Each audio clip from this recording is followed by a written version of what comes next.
बलुआहा।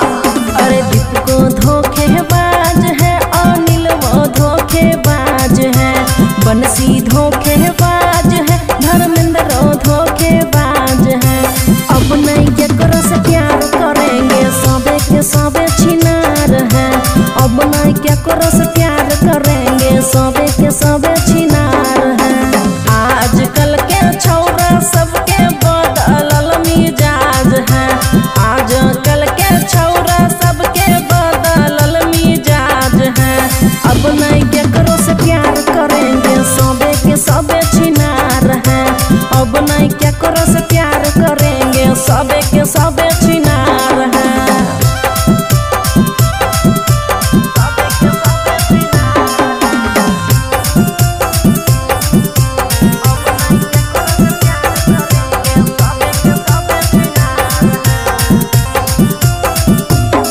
हेगे प्यारे के झांसा दके तोरा मोना के लो भई तो, हेगे बाबू सोना कह के फेरो मकई में ले जाए तो।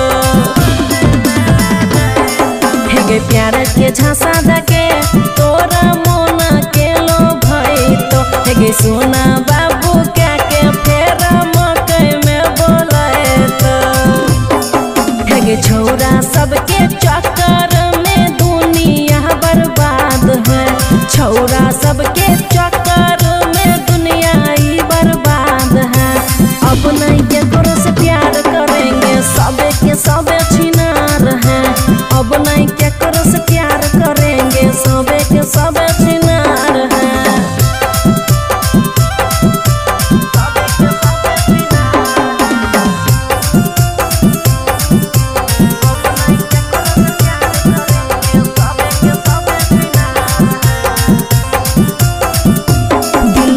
को है लगलई गे छौरा सबसे रही है दूर, नहीं तो ले दे के तोरा कर दे तो मजबूर।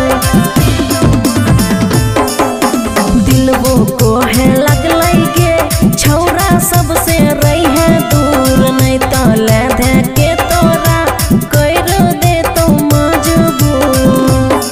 है गई सोचने नहीं रही चारों के चारों बेलाज है, सोचने नहीं रही चारों के चारों बेलाज है। अब नहीं केकरो से प्यार करेंगे, सबे के सबे छिनार है। अब नहीं केकरो से प्यार करेंगे, सबे के सबे छिनार है। खुशी रिकॉर्डिंग स्टूडियो बलुआहा।